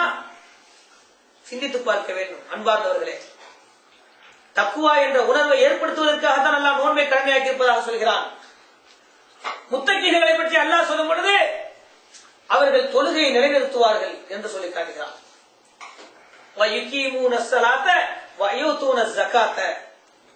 முத்தகீன்கள் என்றால் யார்? அவர்கள் தொழுகையை சரியாக தொழுவார்கள். யா அய்யுஹல்லதீன ஆமனு, அல்லாஹ் தனது திருமறை குர்ஆனிலே ஈமான் கொண்டவர்களே என்று அழைத்து கானத் அலல் மோமினீன கித்தாபு மவ்கூதா இன்ன ஸலாத கானத் லில் மோமினீன கித்தாபு மவ்கூதா நிச்சயமாக தொழுகை மூமின்கள் மீது நேரம் குறிக்கப்பட்ட கடமை என்று சொல்லி காட்டுகிறான். அந்த குறிப்பிட்ட நேரத்தில் நாம் முதலில் தொழுகிறோமா? தொழுகையும் கூட எப்படி தொழுது கொண்டிருக்கிறோம்? ஏனோ தானவென்று இந்த சமுதாயம் தொழுது கொண்டிருக்கிறது. அல்லாஹ்விடத்தில் உதவி தேடுவதற்கு அல்லாஹ் எப்படி நம்ம கட்டளையிடுகிறான்? நீங்கள் தொழுகையை கொண்டும் பொறுமையை கொண்டும் உதவி தேடுங்கள். மூமின்களே, நீங்கள் அஸ்தாயினு பிஸ்ஸப்ரி வஸ்ஸலாத், நீங்கள் தொழுகையை கொண்டும் பொறுமையை கொண்டும் உதவி தேடுங்கள். அப்படி உதவி தேடினால் நிச்சயமாக அல்லாஹ் பொறுமையாளர்கள் இருக்கிறான், உதவி செய்ய காத்திருக்கிறான் என்று அல்லாஹ் திருமறை குர்ஆனிலே சொல்லி காட்டுகிறான். ஆனால் இந்த சமுதாயம் தொழுகையிலே எந்த அளவுக்கு பொறுப்போக்காக இருந்து கொண்டிருக்கிறது?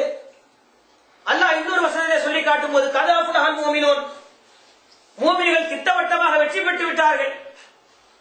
அல்லதீனஹும் அன் ஸலாத்திஹிம் ஹாஷிஊன், அவர்கள் தொழுகையிலே உள்ளச்சத்தோடு இருப்பார்கள், ஓர்மையோடு தொழுவார்கள். ஆனால் நாம் இன்றைக்கு எந்த மாதிரி தொழுது கொண்டிருக்கிறோம்? தொழுகையை சரியாகவும் தொழுவதில்லை, அதை முறையாகவும் தொழுவதில்லை, உள்ளச்சத்தோடும் தொழுவதில்லை. ஆனால் வெற்றி மட்டும் எனக்கு வேண்டும் என்று சொல்கிறோமே, எப்படி அல்லாஹ்வுடைய வெற்றி, அல்லாஹ்வுடைய உதவி கிடைக்கும்? அல்லாஹ் எந்த மாதிரி தொழ சொல்கிறானோ அப்படி அல்லவா தொழ வேண்டும். குறிப்பிட்ட நேரத்தில் பாவங்களை விட்டு விலகி, தொழுகை என்பது பாவங்களை விட்டு தடுக்கக்கூடிய ஒரு கேடயமாக இருக்கிறது என்று சொல்லி காட்டுகிறான் அல்லாஹ். தன்ஹானில் ஃபஹ்ஷாய் வல் முன்கர், அருவருக்கத்தக்க மானக்கரான விஷயங்களை எல்லாம் விட்டு தொழுகை தடுக்கும் என்று அல்லாஹ் சொல்லி காட்டுகிறான். நம்மிடம் எப்படிப்பட்ட செயல்பாடுகள் இருக்கின்றன? அருவருக்கத்தக்க விஷயங்களை நாம் செய்வதில்லையா? பாவமான காரியங்களை நிகழ்வதில்லையா? நிகழ்கிறது என்று சொன்னால் தொழுகை நம்மிடம் முறையாக இல்லை. நோன்பு நோக்கிறோம் என்றால் எதற்காக நோக்கிறோம்? அல்லாஹ் நம்மை பார்க்கிறான், அல்லாஹ்வுடைய கட்டளை இருக்கிறது. நாம் செய்யாவிட்டால் அல்லாஹ் நம்மை தண்டித்து விடுவான். அல்லாஹ் மற்ற ஏனைய காரியங்களை விட நோன்பிற்கு அதிகமாக சொல்லி காட்டுகிறான். என்ன சொல்லுகிறான் என்று சொன்னால், நோன்பு என்பது எனக்கே உரியது, அதற்கு நானே கூலி கொடுப்பேன் என்பதாக அல்லாஹ் சொல்லி காட்டுகிறான். மற்ற காரியங்கள் எல்லாம் பிறருக்காக காட்டுவதற்காக செய்ய முடியும். தொழுகையை ஒருவர் தொழுகிறார் என்றால் வெளிப்படையாக தெரியும். ஒருவர் தொழுகிறாரா இல்லையா தெரியும். ஜக்காத் ஒருவர் கொடுப்பது வெளியே தெரியும்.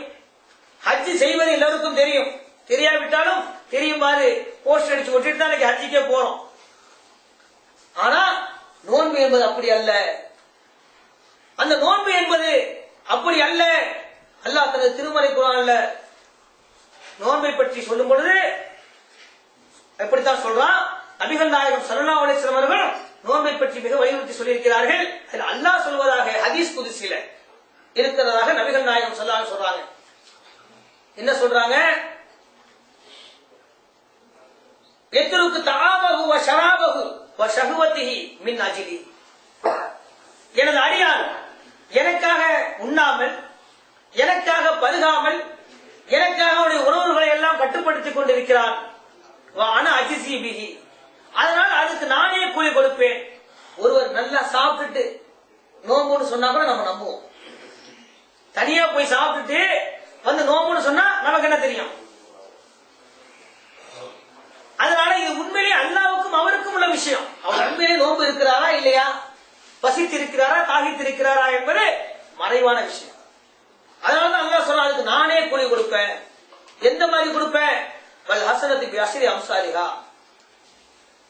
ஒரு நன்மையை நீங்க நோம்புல செஞ்சீங்கன்னு சொன்னா அது 10ல இருந்து 700 மடங்கு வரையும் கொடுக்கணும். அது அவர்களுடைய தரஜாவை பொறுத்து, அவர்களுடைய இஹ்லாஸை, உள தூய்மையை பொறுத்து அல்லாஹ் நன்மையை தருவதாக வாக்களிக்கிறான். அன்பிற்கு கொடுத்தானவர்களே, அப்ப நம்ம இந்த நோம்பு வச்சதன் மூலமாக நாம அதிகமாக நம்ம தொழகணும். நோம்பு வச்சுக்கிட்டு நம்ம சும்மா தூங்கி கழிக்காம நம்முடைய பேச்சில கட்டுப்பாடு இருக்கணும், நம்முடைய பார்வையில கட்டுப்பாடு இருக்கணும். வெறுமனே வாயை வைத்தியம் கட்டினா மட்டும் போதாது, நம்முடைய எல்லா உணர்வுகளையும் அல்லாஹ்வுக்காக கட்டுப்படுத்திக் கொள்ள வேண்டும். இப்படிப்பட்ட ஒரு பயிற்சியை தான் இஸ்லாம் நம்மிடம் எதிர்பார்க்கிறது. பேச்சில கட்டுப்பாடு. நபிகள் நாயகம் ஸல்லல்லாஹு அலைஹி சொன்னார்கள், யார் பொய்யான பேச்சுக்களையும் பொய்யான நடவடிக்கைகளையும் விட்டுவிடவில்லையோ அவர் வெறுமனே பட்டினி கிடப்பதாலோ தாகித்திருப்பதாலோ அல்லாஹ்வுக்கு எந்த தேவையும் இல்லைன்றாங்க. பொய் பேசக்கூடாது. இன்னைக்கு ஒரு சாதாரணமா ஒரு பொய் பேசுறதுனால ஒரு பொய் தான். அது இன்னைக்கு எவ்வளவு பெரிய பாரதூரமான விஷயங்களை நிகழ்த்தி காட்டு. சிந்திச்சு பார்க்கணும். ஒரு பொய் சொன்னதுனால ஒரு நாட்டிலேயே பெரிய யுத்தங்கள்லாம் ஏற்பட்டு பல்லாயிரக்கணக்கான மக்கள் கொண்டு உழைக்கப்பட்டார்கள். உங்களுக்கு தெரியும், ஈராக்ல அணு ஆயுதம் இருக்குதுன்னு ஒரு பொய் தான் சொன்னான் அமெரிக்கா. உண்மையிலே அணு ஆயுதம் இருந்துச்சா? ஈராக்ல யுத்தம் நடந்துச்சு இல்லங்க. அமெரிக்காவும் பிரிட்டன் என்ன சொன்னா, அந்த நாட்டில் அணு ஆயுதம் மறைச்சு வைக்கப்பட்டிருக்கு சொன்னானா இல்லையா? போருடைய முடிவுல இருந்துச்சுன்னு எடுத்தாங்களா? ஒரே ஒரு பொய் தானே சொன்னா. அந்த ஒரு பொய்னால எத்தனை மக்கள் அழித்து ஒழிக்கப்பட்டார்கள். அந்த நாட்டில் குண்டு மலையை பொழிக்கப்பட்டு அந்த நாட்டுடைய அரசாங்கமே இல்லாம ஆகி அந்த நாட்டில் எல்லாம் அழிஞ்சு போச்சு. ஒரு பொய். நோன்பு என்பது இப்படிப்பட்ட பொய்யான பேச்சுக்களை எல்லாம் இல்லாமல் தடுக்கக்கூடிய ஒரு கேடயமாக அமைகிறது. அமையும். இப்ப இதுக்கு முன்னாடி நம்ம சும்மா சாதாரணமா பொய்யெல்லாம் பேசிட்டு இருந்திருப்போம். ஆனா இனிமே பேசலாமா? பேசக்கூடாது. அப்படி பேசிக்கிட்டு இருந்தோம்னு சொன்னா நோன்பு இல்லை நம்ம வச்சிருக்கோம். கருத்து பிரகாரம் யார் பொய்யான பேச்சுக்களையும் பொய்யான நடவடிக்கைகளையும் விட்டு விடவில்லையோ அவன் வெறுமனை பசித்திருப்பதால் தாகித்திருப்பதால் அல்லாவுக்கு எந்த தேவையும் இல்லைங்கிறான். அப்ப வெறுமனை வாயை கட்டி, வாயை கட்டுறதுன்னா நாக்க கட்டினா எப்படி கட்டணும்? சாப்பிடாம இருக்கிறது மட்டுமல்ல, இந்த பொய்யான விஷயங்கள்லாம் பேசக்கூடாது, புறம் பேசக்கூடாது, அவதூறு பேசக்கூடாது, ஃபித்னா பசாதுகளை பேசி கழுவி குடிச்சிட்டு இருக்க கூடாது. ஆனா இன்னைக்கு நம்ம நேரத்தை பக்கம் உதவி செய்யறோமா இல்லையா? அப்ப என்ன என்ன நோம்பு? இது நோம்பா இல்ல வீம்பா? நோம்புன்னு சொன்னா இப்படி எல்லாம் இருக்கும், கட்டுப்பாடாக இருக்கணும். ஆகவே அன்பில் குறித்தானவர்களே, நம்ம இந்த ரமலான்ல அல்லாஹ் நமக்கு செய்திருக்கக்கூடிய மாபெரும் நியாமத், நம்மை முஸ்லீமாக அல்லாஹ் ஆக்கியது அல்லாஹ்வுடைய நியாமத். அல்லாஹ் நமக்கு நிறைய இறங்களை செய்திருக்கிறான்.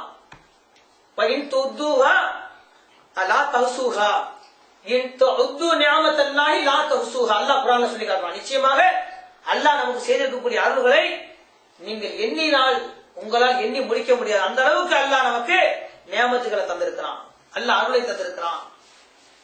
அதுல ஒண்ணு அல்லாஹ் நமக்கு கொடுத்திருக்கக்கூடிய செல்வங்கள், நம்முடைய குழந்தை செல்வங்கள், இதெல்லாம் அல்லாஹ் நமக்கு கொடுத்திருக்கிறான்.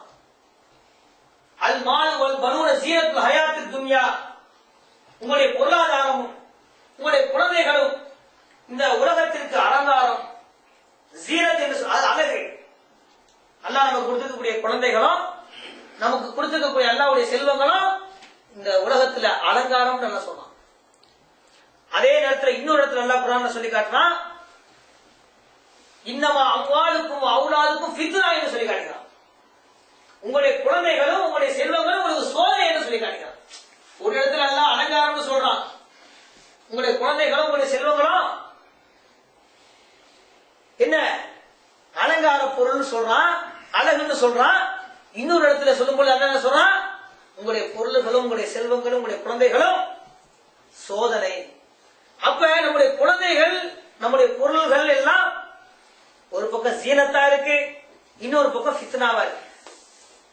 அப்ப ஜீனத்தாக இருப்பதும் அது ஃபித்னாவாக ஆகுவதும் யார் கையில் இருக்கிறது? அதை நாம பயன்படுத்தக்கூடிய முறையில் இருக்கிறது. முறையாக பயன்படுத்தினால் அது ஜீனத், அழகு.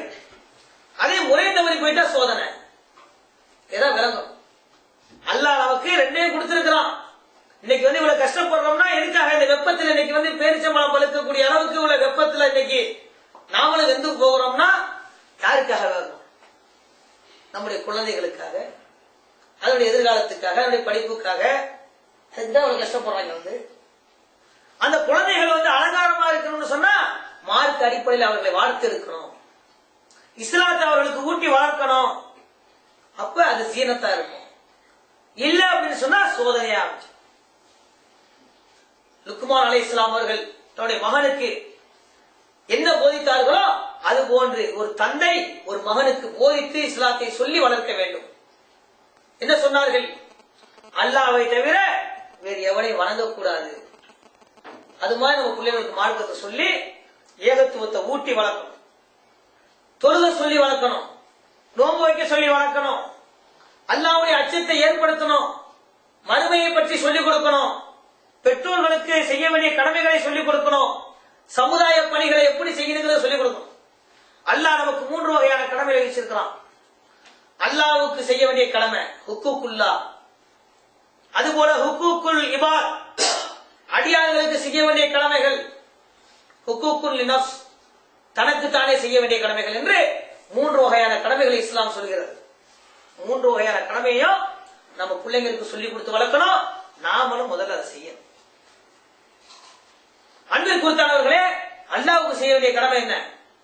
தொழுகிறோம், நோன்பு வைக்கிறோம், ஜக்காத் கொடுக்கிறோம், ஹஜ்ஜி செய்யறோம். இதெல்லாம் அல்லாஹ்வுக்கு செய்ய வேண்டிய கடமை. அதுல ஒரு சரியா இருக்கிறார், ஆனா அடியாருக்கு செய்ய வேண்டிய கடமை சரியா இல்ல, சொர்க்கம் போக முடியுமா? என்ன அடியாருக்கு செய்ய வேண்டிய கடமை? அல்லாஹ்வை தொழுகிறார், நோன்பு வைக்கிறார், பக்கத்து வீட்டுக்காரன் பசியோட இருக்கிறான், இவர் பாட்டு கண்டுக்காம இருக்கிறார்.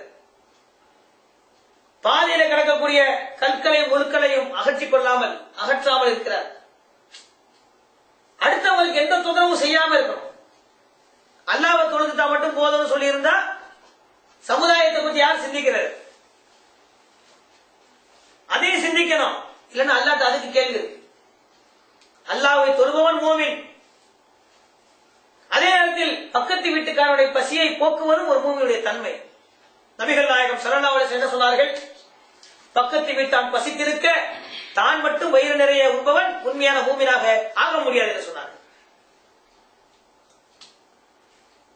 உங்கள் வீட்டில் ஒரு குழம்பு வைத்தால் பக்கத்து வீட்டிற்காக ஒரு கப் தண்ணீரை சேர்த்துக் கொள்ளுங்கள் என்று சொன்னார்கள். ஈமானுடைய அம்சங்களை பற்றி நபிகள் நாயகம் ஸல்லல்லாஹு அலைஹி வஸல்லம் சொல்லும் பொழுது அல் ஈமானு என்ன சொன்னார்கள்? விலுவ சபீன தியாஃபா, அதாவது 70க்கும் மேற்பட்ட கிளைகளை கொண்டது ஈமான் என்பது.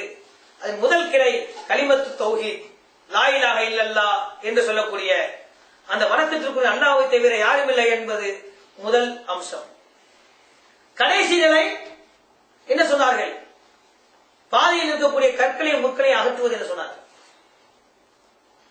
அப்ப அல்லாஹ்வுக்கு செய்ய வேண்டிய கடமைகளை செய்வதோடு அடியார்களுக்கு செய்ய வேண்டிய கடமைகளை நாம் செய்ய வேண்டும்.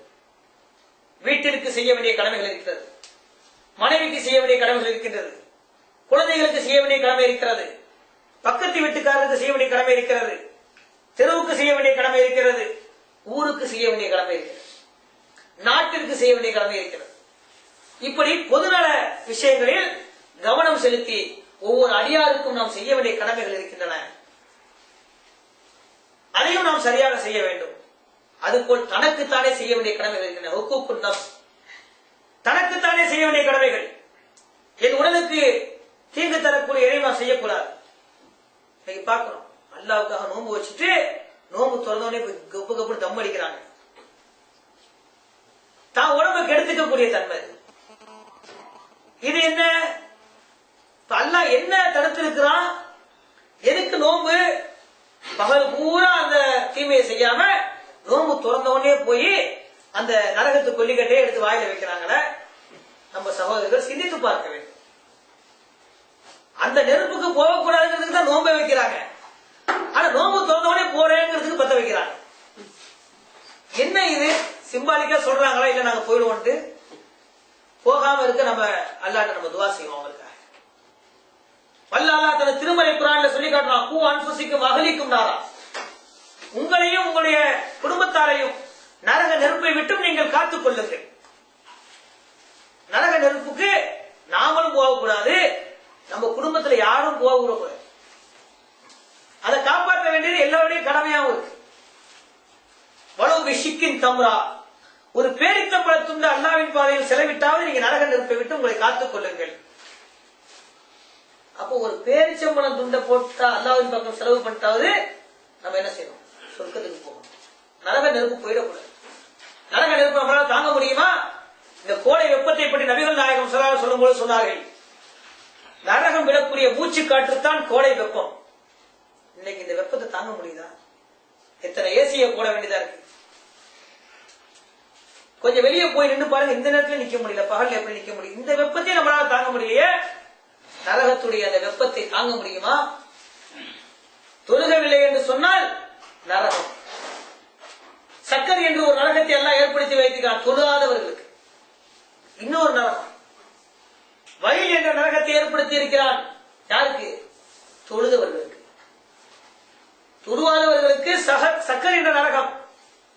நாளை மறுமையில் கேட்பார்கள், உங்களை சக்கர் என்ற நரகத்தில் தள்ளியது எது என்று சொர்க்கவாசிகள் கேட்கும் பொழுது அவர்கள் சொல்வார்கள், மானக்கும் மினல் முசல்லீன், நாங்கள் தொழுகையாளிகளாக இருக்கவில்லை, அதனால இங்க வந்து கிடக்கிறோம். வயலுன் லில் முசல்லீன் அல்லாஹ் சொல்லி காட்டுறான். தொழுகையாளிகளுக்கு வயல் என்ற நரகம், தொழாதவர்களுக்கு நரகம் நியாயம், அது என்ன தொழுதவர்களுக்கு நரகம்?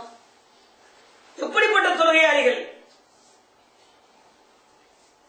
வயலுன் முசல்லீன் அல்லதீனஹும் அன் ஸலாத்திஹிம் சாஹூன், எவர்கள் தங்களுடைய தொழுகையில் பொதுபோக்காக இருந்தார்களோ, அசட்டையாக இருந்தார்களோ, நினைச்சா தொழுகிறது, நினைச்சா தொழாம இருக்கிறது, அவர்களுக்கும் அல்லதீனஹும் யுராஊன வயம்னஊனல் மாவூன், பிறர்கள் காட்டுவதற்காக, பிறர்கள் நம்மை பார்த்து தொழுகையாளிகள் என்று சொல்ல வேண்டுவதற்காக தொழுகிறார்களே, அவர்களுக்கும் அல்லாஹ் வயல் என்ற நரகத்தை ஏற்படுத்தி வைத்திருக்கிறார். நபிகள் நாயகம் சொன்னார்கள், வயல் என்ற நரகம் எப்படிப்பட்டது தெரியுமா? இந்த உகது மலையை கொண்டு போய் அதை போட்டா பஸ்மமா போயிடும். அவ்வளவு மோசமான ஒரு நரகம் வயல் என்ற நரகம்.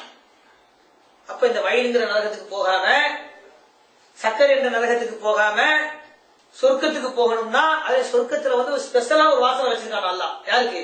நோன்பாளிகளுக்கு. நபிகள் நாயகம் ஸல்லல்லாஹு அலைஹி சொன்னார்கள், இன்ன ஃபில் ஜன்னத்த பாபன் யுகால் லஹு ராய்யான், சொர்க்கத்தில் நிச்சயமாக ஒரு வாசல் இருக்கிறது, அதுக்கு பேர் என்ன? ரய்யான் என்று சொல்லப்படும்.